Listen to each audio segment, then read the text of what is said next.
Mary, come closer. Yeah, Sonya and I just changed.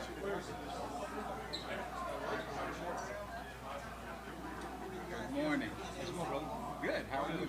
Sean Fain, new president of International UAW. Oh, And okay. Russell, Are you chairman all ready? for NAACP.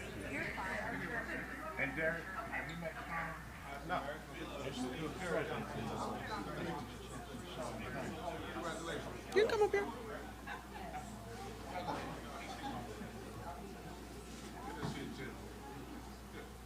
We are a very inclusive press family.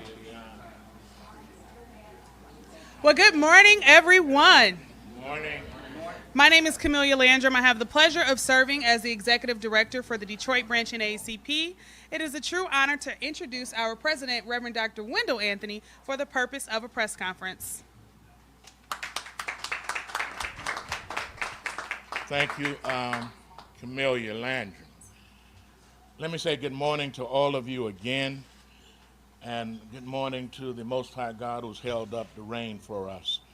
But as I said yesterday, freedom fighting and marching is not seasonal. It does not depend upon the weather, but whether or not we have the stamina and the commitment enough to do what must be done to call attention to issues that are pertinent to all of us. So I want to thank you for being here. And this is a historic moment in the city of Detroit.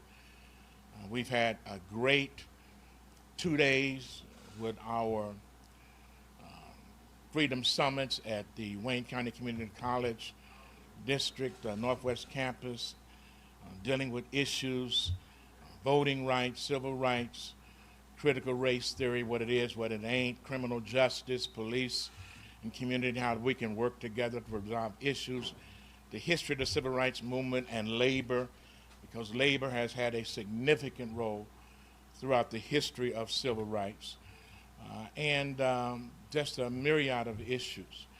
And then yesterday, as you all know, we had the unveiling of the life-size statue of Dr. Martin Luther King Jr., which will remain in Hart Plaza for generations to come. I think that deserves an applause.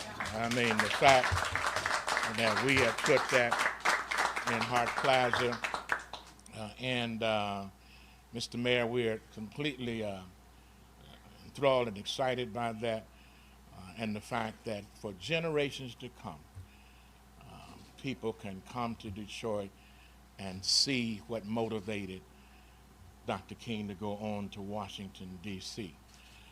And it happened in the D.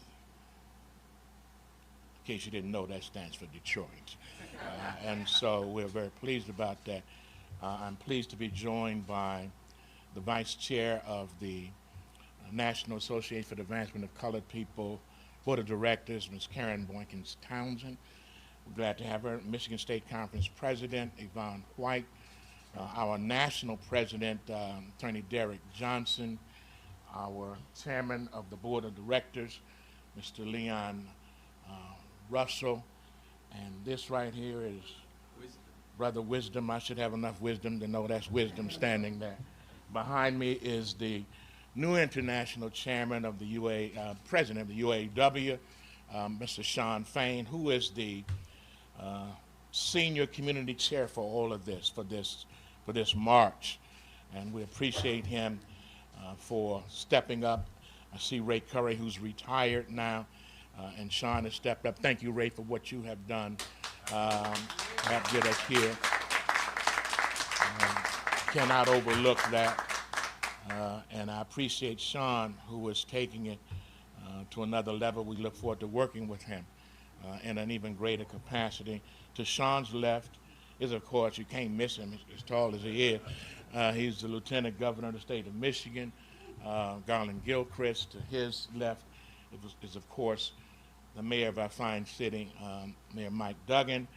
And to mayor's left is from Ford Motor Company, Mary Cullen. We're glad to have Ford in the house. We got Ford and GM in the house. And to her left is my good friend, Brother Mark Royster, and And this is unusual.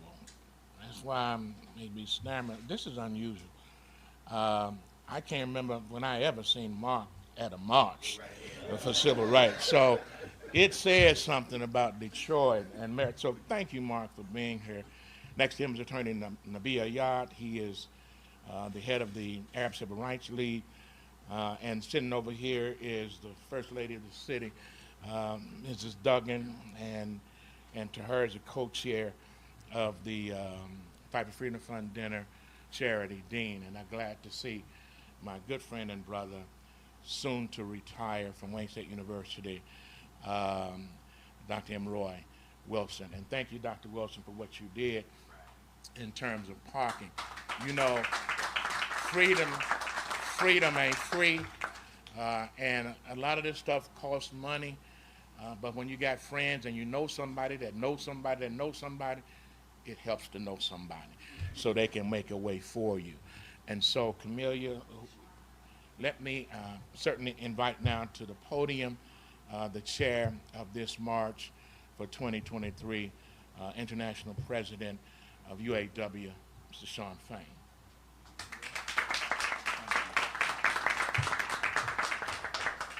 Thank you. Just really want to take a moment to say what an honor it is to be able to serve as chair of this great hallowed event. And just really, you know, going back, I mean, I was here 10 years ago, standing with many of you, you know, we're family. The UAW and civil rights movement, organized labor and the civil rights movement are inextricably intertwined. You know, as one goes, so does the other. So, you know, labor's been under attack for many years, and obviously you look at what's went on, you know, in the halls of our government, and you know, a lot of our civil rights are under attack, continued. So you know, we stand together, and it is a great, prestigious honor to be a part of this, and I look forward to what the UAW, the NAACP, the civil rights movement, and what we're all going to do together as we move forward and we advance working class issues and issues for all of our people. So I appreciate your opportunity and look forward to what lies ahead for all of us. So thank you. Thank you, Shawn. Appreciate you. Thank you, sir.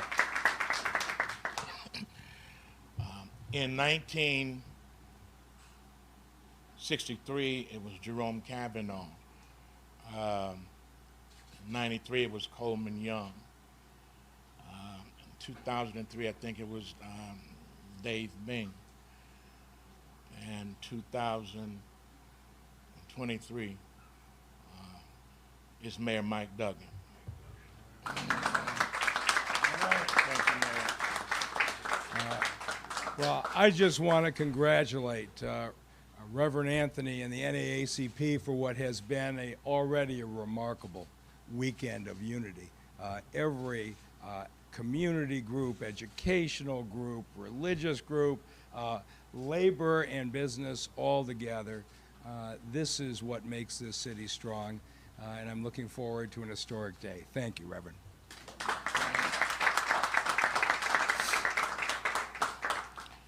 I was short, Mayor. I thought you might have said a little more. It's my pleasure now to introduce the chairman of our National Board of Directors, Mr. Leon Russell. Thank you, Wendell, and good morning. Good morning. As we convene here this morning, I think about what was going on 60 years ago. I think about the fact that 1963 was one of the pivotal years in history for the civil rights movement in particular, civil rights and labor movement in particular. As Dr. King and Walter Reuther were here talking about the joint issues between labor and civil rights, talking about a movement that, as Dr. King put it, here first, talking about that dream, As we stand here in 2023, I ask you, has the dream been deferred yet again? And I think we all have to think about that. We have to think about the fact that as we convene here and get ready to step off and march, is it just about a march?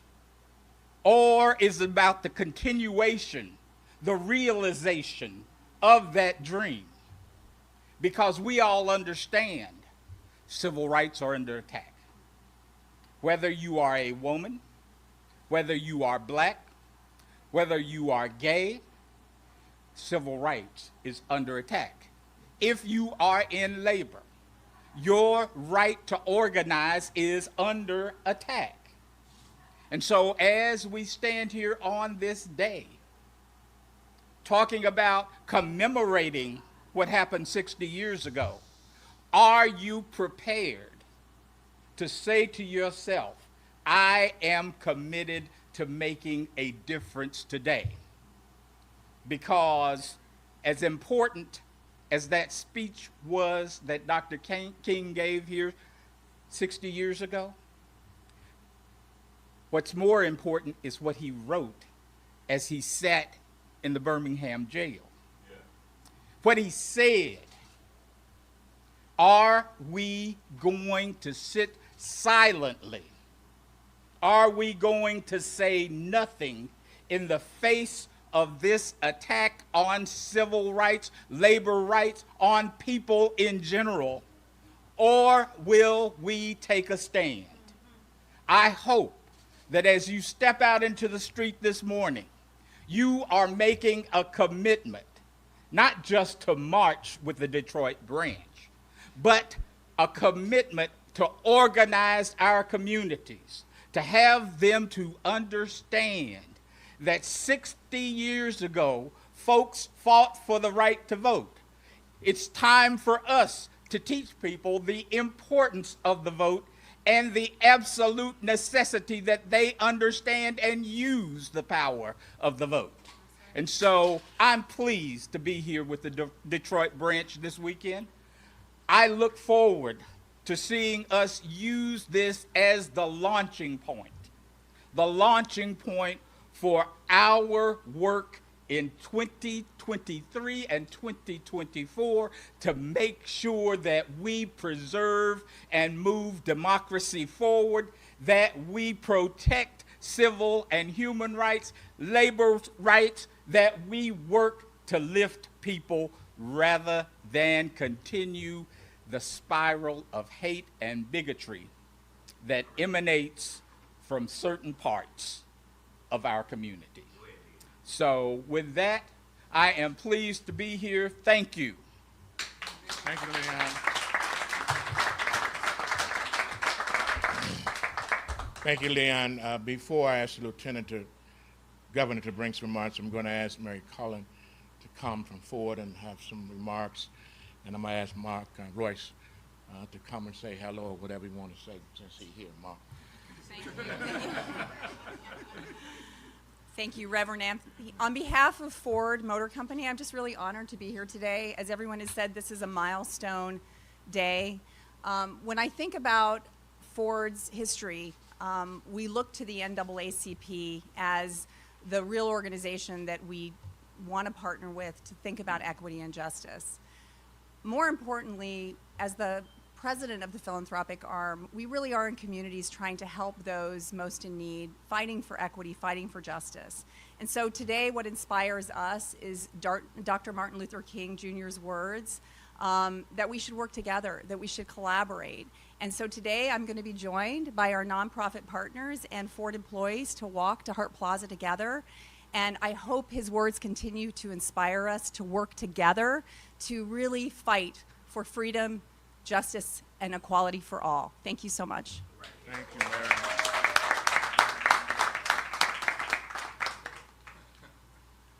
I know, Mark. I know. I say in the church, always be ready. I know. I am ready.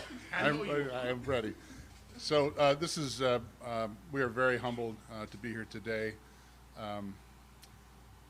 The most important question we have in our lives is, what are we doing for others?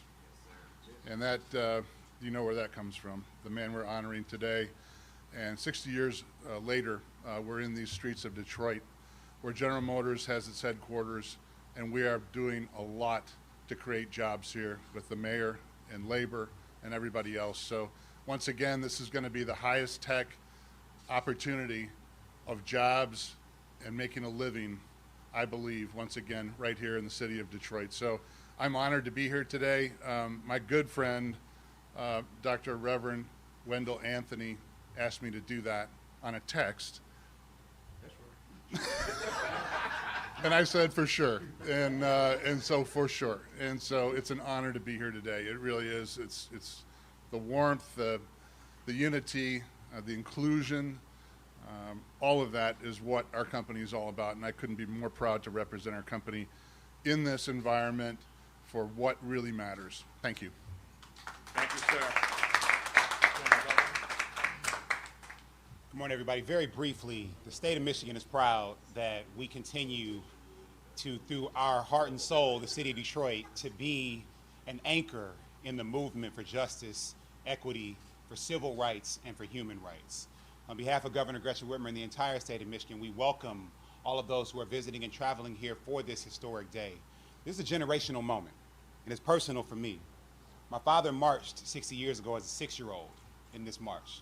His older brother was 10. To be here, and I'll be here with them, walking with them today, shows you that as important as the speech that was given is the movement that it inspired to go higher. And here in Michigan, we hope that every person can see a path for themselves to be their best, especially those who have been hindered, hurt, or harmed by racism, by homophobia, by sexism, and all other forms of hatred and bigotry. Now, it's our job as people who have the power of the government because of what the voters blessed us with to make sure we use it to create opportunity for people. And that is why we have worked to lead here in the state of Michigan, having historic criminal justice reforms that have created more jobs and opportunity for people in generations through our Clean Slate automatic criminal record expungement program, whether it is including LGBTQ community in our state civil rights law. We have so much more work to do, but it is inspired by movements like this one. So thank you for being a part of it. Let's march, let's keep marching, let's keep working, let's keep organizing, let's keep fighting until we win for all of our people. Thank you, sir. And I want to thank you and Governor Whitmer for declaring these few days as June Jubilee in the state of Michigan. We appreciate that. The governor has done that, and we thank her. I just have a statement. I like to write out what I say. I mean, I come a lot of ways, but for history's sake, I want my remarks for the branch to be captured so that for other folk coming after us, they will know what we really said during these times. Today we honor history, not because we want to languish or remain fixated on the mystique of years gone by, but because we want to learn and use it as a benchmark for the future. We observe this 60th anniversary of the Walk to Freedom today because the voices of King, Clegg, Franklin, Brown, McFall, Reuther, and Kavanaugh, and thousands of others beckon to us that we must continue what they started decades ago.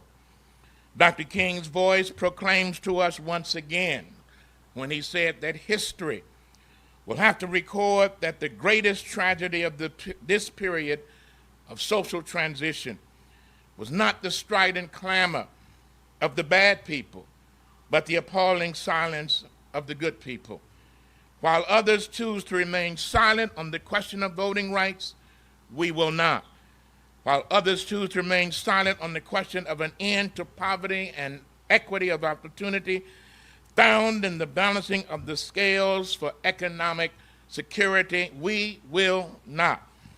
While some remain indifferent to a Supreme Court perched on the cliff to end affirmative action, as the nation still grapples with generations of systemic discriminatory correction, we will not. While politicians scream unbridled pride about banning books about Dr. King, and yet hypocritically claim to honor Dr. King, we must not send him back across the Edmund Pettus Bridge as if the blood was never spilled and the bones were never broken. We must march forward to cross all the bridges that are left, that divide all of Americans, guided by the lamp held in the right hand of the lady standing in Freedom's Harbor, holding in her right hand a tablet that says, "Give me your tired, your poor, your huddled masses yearning to breathe free. The wretched refuse of your teeming shore. Send these homeless tempest toast to me. I lift my lamp beside the golden door. Whether meant for us all, then it is certainly meant for and claimed by each of us now. For this liberty, dignity, and respect has been bought and paid for by the blood of battered bodies, by the sweat of aching backs, by the footsteps of tired feet, and by the calluses felt on withering hands. So this is a glorious day because it embodies all people regardless of race, ethnicity, economic status, or geographical location.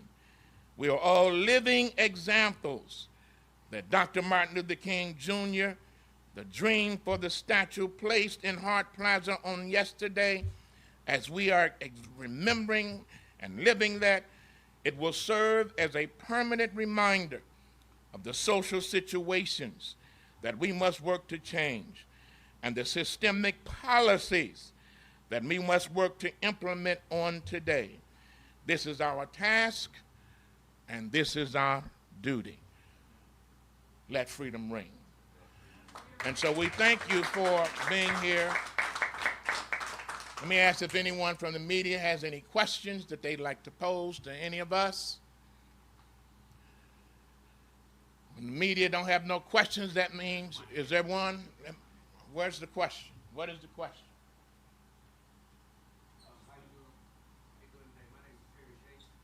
Who are you with? Okay.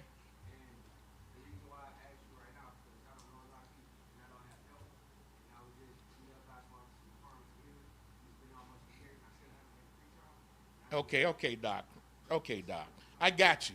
That's not really a question relative to what the content of what I just said and what we're doing today. If you got a complaint, there's a way and a process to execute that. This is not the moment. We have people that can address that issue, but if you got a question concerning the broader issues of what we're talking about, I want to then deal with that, okay? What's that?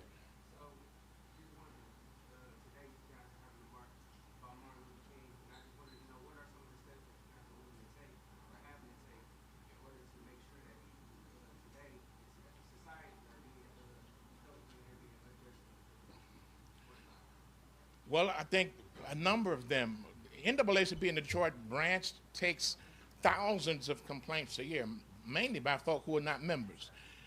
We also are pushing the Michigan Voting Rights Act. We want you to do that. We knock on doors. We emphasize the necessity of voting. We work with the police department. We help to make sure that education is on point. The NAACP led the fight, you might recall, to have an elected school board. We believe that the mayor at that time should not control the school board, but that it should be a duly elected board. I can go on and on and on, but I'm not here to give you a grocery list of what we do. I'm here to suggest that we are here to march, to remember Dr. King, and to address the loftier goals of what I articulated: voting rights, civil rights, health care, education, criminal justice, law enforcement, etc. Anybody else have a question? Yes, sir. Randy Strobel, Detroit Public Television. What are the similarities and differences in the social rights environment today in 60 years? Very few, quite frankly. The real issue today is us trying to maintain what Dr. King and others fought and ultimately died for.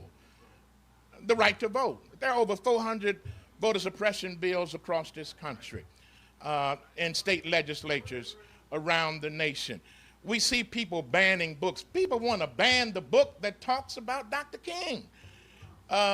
This march would not be acceptable in Florida under the current governor, under the current legislature. The fact that we still have to fight to maintain Medicare and Medicaid and Social Security. I don't know why y'all want to cut Social Security when I start to get mine. I mean, don't cut it now. I mean, I don't want to be reduced. I want to be increased. The fact that we have just went through that debacle in Congress around the issue of the debt ceiling, that has to do with voting.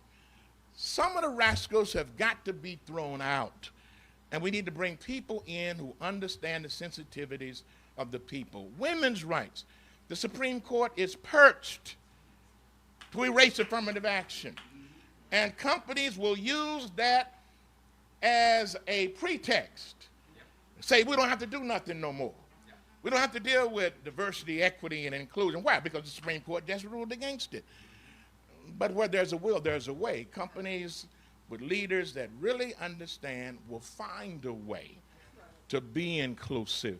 If they can't find one, we can help them. And that's what we are about. Anybody else have a question? That means everything is totally clear or completely, you've been bamboozled. I choose to believe that it is totally clear. Thank you for being here. We look forward to the march down Woodward Avenue. Thank you. Mike Dyson?